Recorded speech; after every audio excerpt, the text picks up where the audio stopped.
কেউ একজন ঠিকই বলেছে, নদী হয়ে কারোর জীবন নষ্ট না করে মাঝি হয়ে কারোর জীবন বাঁচাও।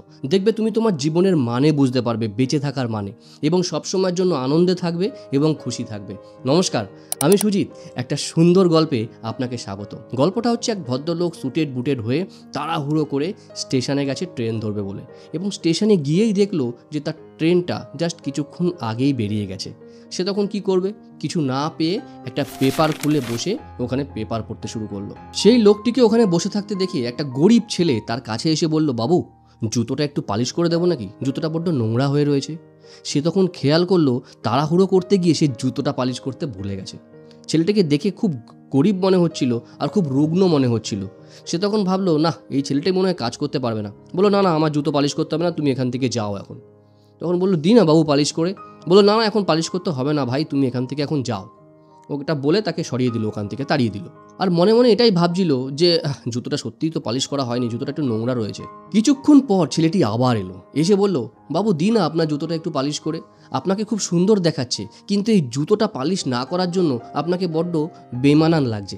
আপনি যেখানে যাবেন দেখবেন আপনার প্রোগ্রামটা সত্যি খুব ভালো হবে। সেই লোকটি তখন ভাবলো, হ্যাঁ ঠিকই তো বলছে, আচ্ছা ঠিক আছে, আচ্ছা দাও করে দাও, কিন্তু ভালো করে কিন্তু করতে হবে। বললো, আচ্ছা ঠিক আছে, আপনি চিন্তা করবেন, আমি করে দিচ্ছি। কিন্তু কিছুক্ষণ পর সেই ভদ্রলোক খেয়াল করলো ছেলেটি বড্ড রুগ্ন এবং দেখে মনে হচ্ছে অসুস্থ। সে ভালো করে কাজ করতে পারছে না, জুতো পালিশ করছে তো করেই যাচ্ছে। তখন সেই ভদ্রলোক বলল, ভাই একটু ভালো করে দিস কিন্তু, দেখে তোকে মনে হচ্ছে খুব অসুস্থ, তোর কি কিছু হয়েছে? ও কোনো উত্তর দিচ্ছে না, নিজের কাজ করে যাচ্ছে। সে অনেকক্ষণ ধরে ভাবছে যে কখন যে কমপ্লিট করবে, এর মধ্যে ট্রেনটা না চলে আসে। এইটা ভাবতে গিয়ে কিছু একটা বলবে ভেবেছিল, তার মধ্যেই দেখলো দূর থেকে একটা দৌড়ে ছেলে তার কাছে চলে আসলো এবং বসে আর একটা যে জুতো পরা ছিল সেই জুতোটা পালিশ করতে শুরু করে দিল। নতুন ছেলেটার কাজটা দেখে সে ভীষণ খুশি হলো, ভাবলো না এই ছেলেটা খুব ভালো কাজ করছে, জুতো পালিশ করতে হলে এরকমভাবেই পালিশ করতে হয়। এই ছেলেটা কে রে ভাই, কোথা থেকে এসছে, কাজ পারে না, কেন করে এরকম ধরনের কাজ, এইগুলো সে মনের ভিতরে ভাবছিল। এইগুলো ভাবতে ভাবতেই সেই ছেলেটি বলল, নিন বাবু, এই নিন আপনার জুতো পালিশ করা হয়ে গেছে, দেখে বলুন কেমন হয়েছে। বললো, এটা খুব ভালো করেছিস, হ্যাঁ থ্যাংক ইউ, খুব ভালো হয়েছে, কিন্তু এ তো কিছু করতেই পারছে না। এবার সেই ভদ্রলোক একটা কনফিউশনে পড়ে গেল। সে কনফিউজ হয়ে গেল, টাকাটা সে কাকে দেবে? টাকাটা এই নতুন ছেলেটাকে দেবে যে ভালোভাবে কাজটা করলো, নাকি এই রুগ্ন ছেলেটাকে দেবে? সে অনেকক্ষণ ধরে ভেবে ভাবলো যে না, কাজ যে করেছে ভালো, টাকা তাকেই দেওয়া উচিত। সেই জন্য সে কি করলো, ওই ভালো ছেলেটা যে পরে এলো তাকে দিয়ে দিল। সে বলল, এ নাও তোমার টাকা। টাকাটা দেওয়ার সাথে সাথে সে যে কাজটা করলো সেই ছেলেটি, সেটা দেখে সেই ভদ্রলোক অবাক হয়ে গেল। সে তখন দেখলো এই কম বয়সী ছেলেটা ওই রুগ্ন ছেলেটিকে টাকাটা দিয়ে দিল, এবং টাকাটা দিয়ে তার পিঠ চাপড়ে বলল, ঠিক আছে কোনো ব্যাপার নেই, যা তুই অন্য কাস্টমার দেখ। এই ঘটনাটা দেখে সেই ভদ্রলোক ভীষণ অবাক হয়ে গেল। সে মনে মনে ভাবলো, এটা আবার কি করে হলো? সে আর তার পেশেন্স চেপে না রাখতে পেরে সেই ছেলেটাকে কোশ্চেন করে বসলো, বললো, এটা কি হলো ভাই? তোমাকে আমি টাকাটা দিলাম, তুমি তোমার কাজের জন্য তোমার প্রাপ্য অর্থ তুমি পেয়েছো, তুমি ওই টাকাটা ওকে দিয়ে দিলে কেন? ও তো কাজটা ভালো করে করেনি। সেই ভদ্রলোকের কথা শুনে এবার সেই ছোট্ট ছেলেটি বলল, কি বলুন তো স্যার, ও এই জুতো পালিশ করতো না, ও হকার ছিল, ও ট্রেনে ঘুরে ঘুরে হকারি করতো। 4-5 মাস আগে ট্রেন থেকে রানিংয়ে নামতে গিয়ে ওর দুটো পা বাদ চলে যায়, এবং সেই থেকে ও প্রত্যেক দিন বসা। এই কারণের জন্য ও সঠিকভাবে ওষুধ না খাওয়ার জন্য, সঠিকভাবে চিকিৎসা না চালানোর জন্য ওর এইরকম শরীরের দশা হয়েছে। যেহেতু ওর কাছে কোনো কাজ ছিল না, বড় কষ্টে দিন কাটছিল, হঠাৎ করে ও একদিন আমাদের কাছে এসে বলল, আমাকে একটা কাজ দিতে পারো, আমি তোমাদের মতো কাজ করতে চাই। তখন আমরা সবাই বলি, তোর তো পা নেই, কীভাবে কাজ করবি? তখন বলল, আর যাই হোক, আমি ভিক্ষা করে খেতে পারবো না।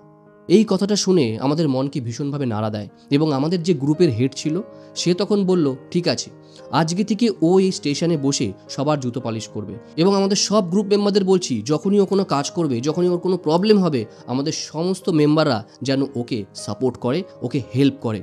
সেই থেকেই ও এইভাবে কাজ করছে, এবং আমরা যখনই যে সুযোগ পাই ওর হেল্প করার চেষ্টা করি। এই কথাটা শুনে সেই ভদ্রলোক রিয়ালাইজ করলো এবং ভাবলো যে সত্যিই তো কুইকলি কাউকে জাজ করাটা উচিত হয়নি। অনেকের অনেক সমস্যা থাকতে পারে, অনেকের অনেক প্রবলেম থাকতে পারে, সেই প্রবলেমগুলো আমাদের একটু মাঝে মাঝে বুঝতে হবে। গাইস, গল্পটা ভীষণ সুন্দর, এবং এই গল্পটা আমাদেরকে লাইফে 3টে জিনিস শেখায়, 3টে বড় লেসন আছে এই গল্পের ভেতর থেকে। First, self respect. তুমি যদি নিজেকে নিজে সম্মান না করো, এই বিশ্ব সংসার তোমাকে কিন্তু সম্মান করবে না। সুতরাং প্রত্যেক দিন দাঁড়িয়ে আয়নার সামনে অ্যাটলিস্ট একটা কথা অবশ্যই বলা উচিত, আই রেসপেক্ট মাই সেলফ। অর্থাৎ আমি নিজেকে সম্মান করি।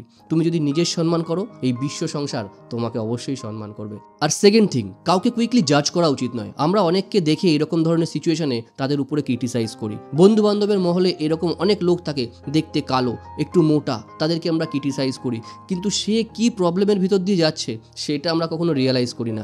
এইরকম সিচুয়েশনে কাউকে কখনো ক্রিটিসাইজ করো না, কারণ এই বিশ্ব সংসার তৈরি করেছে সর্বশক্তিমান ঈশ্বর এবং তিনি সবাইকে পাঠিয়েছেন। অনেক সময় এই প্রবলেমটা বেশি ফেস করতে হয় মেয়েদেরকে, তাদের কালো বলে, মাথায় চুল নেই বলে, দেখতে খারাপ বলে অনেক রকম প্রবলেমের ভিতরে ফেস করতে হয় নিজেদেরকে। এরকম ধরনের কোনো সিচুয়েশন দেখলে প্রোটেস্ট করো, সাপোর্ট করো না।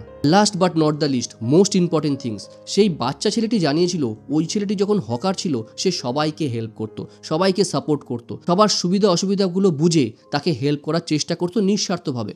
সুতরাং এখন আমাদের দায়িত্ব এবং কর্তব্য ওর এই সময়ে আমাদেরকে পাশে থাকা। এই সুন্দর মেসেজটা আমাদেরকে এটাই শেখায়, তুমি যদি তোমার কর্ম ঠিক রাখো তুমি অবশ্যই সেই কর্মের ভালো ফল পাবে। সেই জন্য আমি সবসময় বলি, তুমি আজকে যেখানে আছো সেটা হচ্ছে তোমার পূর্বকর্মের ফল, এবং তুমি ভবিষ্যতে যেখানে যাবে সেটা হচ্ছে তোমার আজকের কর্মফল। সুতরাং ভবিষ্যৎকে সুনিশ্চিত করতে এবং ভবিষ্যতে সুন্দর থাকতে আজকে থেকে তোমার কর্মফল ঠিক করো, কারণ তুমি কে, তোমার ব্যবহার আর তোমার কর্মই সেটার পরিচয় দেয়। কারণ এই পৃথিবী থেকে আমাদের চলে যাওয়ার পর একটা জিনিসই থাকবে, সেটা হচ্ছে তোমার ব্যবহার। মানুষ তোমাকে নিয়ে যখন কথা বলবে তখন এটাই বলবে, ও কিন্তু খুব ভালো ছেলে ছিল, ও কিন্তু খুব ভালো মেয়ে ছিল, সবার সুবিধা অসুবিধাগুলো বুঝতো, ইস ভীষণ মিস করি।